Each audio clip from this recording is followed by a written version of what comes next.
Right ఇక మంత్రి పొంగులేటి అటు అసెంబ్లీలో ప్రసంగిస్తుండగా పోడియం దగ్గరకు బీఆర్ఎస్ నేతలు ఒక్కసారిగా వెళ్లడం కూడా మనం చూస్తున్నాం. బిగ్ టీవీ స్క్రీన్ పైన విజువల్స్ లో ఒక్కసారిగా స్పీకర్ వైపు కూడా హరీష్ రావు దూసుకు వెళ్తున్నారు. కావాలని అక్కడ గందరగోళ వాతావరణాన్ని సృష్టిస్తున్నారు. అటు హరీష్ రావుని మార్షల్స్ అడ్డుకున్నారు. ఇక స్పీకర్ పైకి పేపర్లను విసిరేశారు వివేక్. అసెంబ్లీలో బీఆర్ఎస్ సభ్యులు వీరంగం సృష్టిస్తున్న విజువల్స్ ని మనం బిగ్ టీవీ స్క్రీన్ పైన చూస్తున్నాం. ఎప్పుడైతే మంత్రి పొంగులేటి ప్రసంగిస్తున్నారో ఒక్కసారిగా ఆ పోడియం దగ్గరకు వెళ్లారు బీఆర్ఎస్ నేతలు. ఇక సభ మొత్తం గందరగోళ వాతావరణాన్ని సృష్టిస్తున్నారు. సభలో ఆందోళన చేస్తున్న అటు బీఆర్ఎస్ సభ్యులని సస్పెండ్ చేయాలని కూడా అక్బరుద్దీన్ అన్నారు. ఇప్పటికే అటు స్పీకర్ కూడా వాళ్ళని ఎంత హెచ్చరిస్తున్నా కూడా ఎక్కడ తగ్గకుండా కావాలని ఆందోళన అలాగే ఒక్కసారిగా అల్లరి సృష్టిస్తున్నారు. ఇప్పుడు మనం చూస్తున్నాం బిగ్ టీవీ స్క్రీన్ పైన విజువల్స్ లో హరీష్ ఏ విధంగా అయితే స్పీకర్ పోడియం వద్దకు వెళ్ళడం, ఒక చేతిలో పేపర్స్ పట్టుకుని అక్కడికి వెళ్ళి గందరగోళ వాతావరణాన్ని ఏ విధంగా సృష్టించడానికి తోసుకుంటూ ముందుకు వెళ్తున్నారో ఆ విజువల్స్ ని కూడా మనం బిగ్ టీవీ స్క్రీన్ పైన చూస్తున్నాం. మార్షల్స్ అడ్డుకునే ప్రయత్నం చేస్తున్నప్పటికీ హరీష్ ఎక్కడా వెనక్కి తగ్గకుండా సజావుగా సాగాల్సిన సభని ఒక గందరగోళ వాతావరణంలోకి నెట్టే విధంగా ఇటువంటి చర్యలకు పాల్పడుతున్నారు బీఆర్ఎస్ నేత హరీష్. కలిగింది అని తమరికి ఈ వేదిక ద్వారా తెలియజేస్తున్నాను అధ్యక్ష. మనం చిన్నప్పుడు నాటి చట్టం ద్వారా ప్రత్యక్షంగా నష్టం కలిగింది అని తమరికి ఈ వేదిక ద్వారా తెలియజేస్తున్నాను అధ్యక్ష. మనం చిన్నప్పుడు నాటి చట్టం ద్వారా ప్రత్యక్షంగా నష్టం కలిగింది అని తమరికి ఈ వేదిక ద్వారా తెలియజేస్తున్నాను అధ్యక్ష. మనం చిన్నప్పుడు నాటి చట్టం ద్వారా ప్రత్యక్షంగా రైట్ ఇక ఇప్పటికే చూసుకుంటే ఏ విధంగా సభ మొత్తం గందరగోళ వాతావరణం నెలకొందో కూడా మనం చూస్తున్నాం. బిగ్ టీవీ స్క్రీన్ పైన పూర్తి డీటెయిల్స్ అందించడానికి మా ప్రతినిధి హేమ అందుబాటులో ఉన్నారు. రైట్ హేమ, ఇప్పటికే చూసుకున్నట్టు స్పీకర్ పైన కూడా వివేక్ పేపర్లు విసురుతూ ఒక గందరగోళ వాతావరణాన్ని సృష్టిస్తున్నారు. సో దీన్ని ఎలా చూడొచ్చు అంటారు? ఎందుకు నిరూపించాలని ఈ విధంగా అసెంబ్లీలో ఈ విధమైన గందరగోళ వాతావరణం కానీ అల్లర్లతో కూడిన వీరంగం సృష్టించడానికి కారణాలు ఏమనుకోవచ్చు అంటారు? దాదాపు 10 ఏళ్ళు గవర్నమెంట్ నడిపి ఎంతో సీనియర్గా ఉన్నటువంటి ఎమ్మెల్యేలు, ముఖ్యంగా బీఆర్ఎస్ ఎమ్మెల్యేలు ఈరోజు అసెంబ్లీలో ఏదైతే తమ తీరు తమ ప్రవర్తన అనేది ప్రస్తుతం రాష్ట్ర వ్యాప్తంగా చర్చనీయాంశంగా మారిందనే చెప్పుకోవచ్చు. ఎందుకంటే అసెంబ్లీ అనేది ప్రజల పక్షాన పోరాటం చేయడానికి, ప్రజల సమస్యలపై మాట్లాడడానికి కానీ, ఒక వ్యక్తి గురించి కానీ వ్యక్తుల గురించి కానీ చర్చించేటటువంటి ప్లేస్ అసెంబ్లీ కాదు. ఇది ప్రతి ఒక్కరికి తెలిసిన విషయమే. అయితే ఈరోజు ఉదయం నుంచి ఒక్కసారి మనం అసెంబ్లీ జరిగినటువంటి సిచ్యువేషన్ చూసుకుంటే ఉదయం మొదటిగా అసెంబ్లీ అయిన వెంటనే గందరగోళం అనేది బీఆర్ఎస్ నేతలు ప్రారంభించారు. ఒకవైపు పొంగులేటి శ్రీనివాస్ భూభారతికి సంబంధించి ఏదైతే బిల్లు ఉందో దానికి సంబంధించి డిస్కషన్ చేస్తుంటే, మరొక వైపు బీఆర్ఎస్ ఎమ్మెల్యేలు మాత్రం వెంటనే నిన్న ఏసీబీ ఏదైతే కేసు నమోదు చేసిందో ఈ ఫార్మల్ ఈ కార్ రేస్కి సంబంధించి దానిపైన చర్చ జరపాలి అంటూ డిమాండ్ చేశారు. ప్లకార్డులు పట్టుకొని అసెంబ్లీ లోపలికి కూడా వెళ్ళారు. వెళ్ళిన తర్వాత స్పీకర్ పదే చెప్పారు, మీకు మాట్లాడేటటువంటి అవకాశం కలిగిస్తాము. ప్రస్తుతం ప్రజలకు ఎంతో ఉపయోగపడేది, ముఖ్యంగా రైతులకు ఎంతో ఉపయోగపడేటటువంటి బిల్లు పైన ప్రస్తుతం డిస్కషన్ చేద్దాం.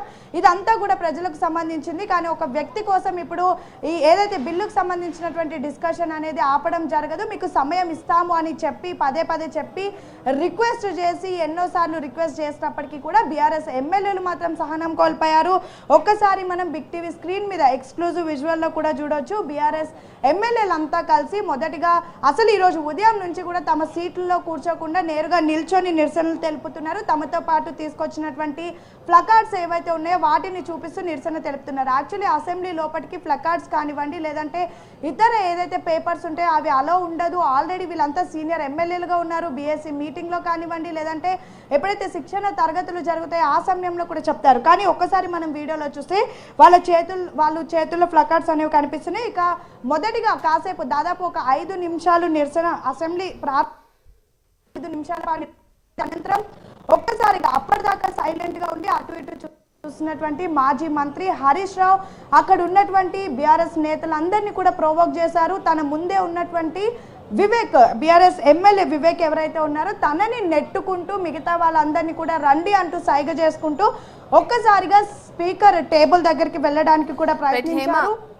స్పీకర్ టేబుల్ దగ్గర కూడా వెళ్ళినటువంటి పరిస్థితి. వెళ్ళిన తర్వాత అక్కడ ఉన్నటువంటి మార్షల్స్ అడ్డుకుంటున్నటువంటి సమయంలో ఒక్కసారిగా మార్షల్స్ ని కూడా దొబ్బుకుంటూ నేరుగా స్పీకర్ దగ్గరికి వెళ్ళేటటువంటి ప్రయత్నం చేశారు. అక్కడ ఉన్నటువంటి మార్షల్స్ అంతా వెంటనే అలర్ట్ అయ్యి ఆపేటటువంటి ప్రయత్నం చేసినప్పటికీ కూడా మార్షల్స్ ని నెట్టుకుంటూ నేరుగా స్పీకర్ టేబుల్ దగ్గరికి వెళ్ళినటువంటి విజువల్స్ ని కూడా మనం ప్రస్తుతం బిగ్ టీవీ స్క్రీన్ మీద ఎక్స్క్లూజివ్ గా చూస్తున్నాం.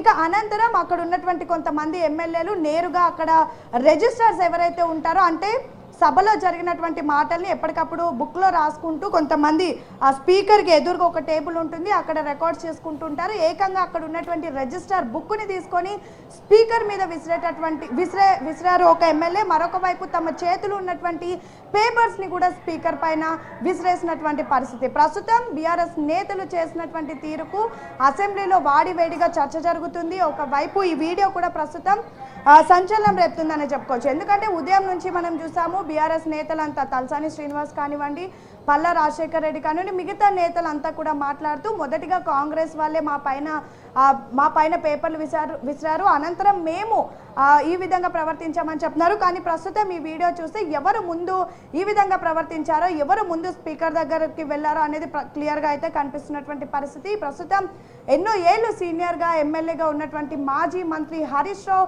తీరుపైన అయితే ప్రస్తుతం చర్చ జరుగుతున్నటువంటి పరిస్థితి. రైట్ హేమ, ఇప్పటికే మనం చూసుకునే విజువల్స్ లో కూడా క్లియర్ గా అర్థమవుతుంది మార్షల్ ఎంతవరకు ఆ కంట్రోల్ చేయడానికి ట్రై చేసినా కూడా ఒక్కసారిగా స్పీకర్ పొజిషన్ ఉన్న వ్యక్తిపైకి ఆ విధంగా వెళ్ళడం కూడా మనం చూస్తున్నాం. మరి ఇప్పటికే దీనికి సంబంధించి కూడా అటు సభలో ఎవరైతే ఆందోళన చేస్తున్నారో ఆ సభ్యులని సస్పెండ్ చేయాలని అటు అక్బరుద్దీన్ కూడా డిమాండ్ చేస్తున్నారు. సో మరి ఎటువంటి చర్యలు ఉన్నాయి వీళ్ళపైన? ఎస్, ఇప్పుడు స్పీకర్ వీళ్ళపైన ఏ విధంగా చర్యలు తీసుకుంటారనేది సర్వత్రా ఆసక్తి నెలకొంది. ఎందుకంటే ఎంఐఎం ఎమ్మెల్యే అక్బర్ కూడా ఇటువైపు కాసేపటి క్రితం ఎప్పుడైతే దాదాపు 2 సార్లు వాయిదా వేసిన తర్వాత కాసేపటి క్రితమే తిరిగి ప్రారంభమైనటువంటి సమయంలో అతను స్పీచ్ ఇస్తూ చాలా ఘాటు వ్యాఖ్యలు చేశారు. ఈ విధమైనటువంటి ప్రవర్తన తెలంగాణ రాష్ట్రానికే మంచిది కాదు, ప్రజలు యావత్ రాష్ట్రంలో ఉన్నటువంటి ప్రజలందరూ చూస్తున్నారు, ఎంతో సీనియర్లుగా ఉన్నటువంటి మీరే ఈ విధంగా ప్రవర్తించడం కరెక్ట్ కాదు. మరొక వైపు ఇప్పుడు మీరు ఏదైతే పోరాటం చేస్తున్నారో, అంటే ప్రస్తుతం దొంగల రాజ్యం, దోపిడీ రాజ్యం అంటూ కొన్ని నినాదాలు అసెంబ్లీ లోపల చేస్తున్నారు. అసలు దొంగల రాజ్యం, దోపిడీ రాజ్యం అనేది గత 10 ఏళ్లలోనే జరిగింది, మీ హయాంలోనే జరిగింది. అలాంటి మీరే ఇప్పుడు ప్రశ్నించడం, అలాంటి మీరే ఇప్పుడు నిరసనలు చేయడం చాలా సిగ్గుచేటుగా ఉంది, తెలంగాణ ప్రజలంతా చూస్తున్నారు అంటూ కూడా తను చెప్పడం జరిగింది. మరొక వైపు ఏదైతే కాంగ్రెస్ ప్రభుత్వం తీసుకొచ్చినటువంటి బిల్ ఏదైతే ఉందో ఇది చాలా కీలకంగా ఉండబోతోంది. గతంలో అంటే ధరణి యాప్ వల్ల, ధరణి అనే ఒక స్కీమ్ వల్ల ఎంతో మంది రైతులు నష్టపోయారు, ఎన్నో భూములు కూడా బదలాయింపులు జరిగాయి, ఎంతో మంది నేతలు భూములు మింగేశారు. ఇలాంటి వాటిని అన్నిటిని కూడా సెట్ చేస్తూ ప్రస్తుతం కాంగ్రెస్ ప్రభుత్వం ఒక అడుగు ముందుకేసింది. భూభారతి ఒక కొత్త స్కీమ్ని కూడా తీసుకురాబోతుంది. దీన్ని మన అందరం సపోర్ట్ చేయాలి, అలాంటిది మీరు వ్యతిరేకించడం చాలా సిగ్గుచేటు అంటూ ఘాటు వ్యాఖ్యలు చేశారు. మరొక వైపు స్పీకర్ని కూడా అనేక సార్లు డిమాండ్ చేశారు. ఉదయం నుంచి కూడా బీఆర్ఎస్ నేతలు ఎప్పటికప్పుడు కూడా సభని మొత్తం డిస్టర్బ్ చేస్తున్నారు. సభకు సంబంధించినటువంటి ఏదైతే విధి విధానాలు ఉంటాయో వాటన్నిటిని కూడా బ్రేక్ చేస్తున్నారు. వెంటనే వీళ్ళందరినీ సస్పెండ్ చేయాలి, లేదంటే వెళ్ళి వాళ్ళ సీట్లలో కూర్చోమని చెప్పండి. ఉదయం నుంచి కూడా ఎవరిని మాట్లాడనియకుండా ఒక వ్యక్తి కోసం పోరాటం చేయాలంటూ చాలా దారుణంగా మాట్లాడుతున్నారు. అసెంబ్లీ అనేది, ప్రభుత్వం అనేది ఒక వ్యక్తి కోసం కాదు, యావత్ రాష్ట్రం కోసం, యావత్ ప్రజల కోసం. ఇప్పుడు ప్రస్తుతం బీఆర్ఎస్ నేతల ప్రవర్తన చూస్తే ప్రజల కంటే ఒక కుటుంబంలోని వ్యక్తి ఎక్కువగా ముఖ్యంగా అన్నట్టుగా వీళ్ళ ప్రవర్తన అనేది చాలా దారుణంగా ఉంది అంటూ చాలా ఘాటు విమర్శలు చేశారు. ఒకవైపు అక్బర్ మాట్లాడుతున్నటువంటి సమయంలో కూడా బీఆర్ఎస్ నేతలు పెద్ద ఎత్తున అక్బర్ ఓవైసీ స్పీచ్ని కూడా అడ్డుకునే ప్రయత్నం చేశారు. కాసేపటి క్రితం వాయిదా వేయకంటే ముందు బీజేపీ ఎమ్మెల్యేలు మాట్లాడినటువంటి సమయంలో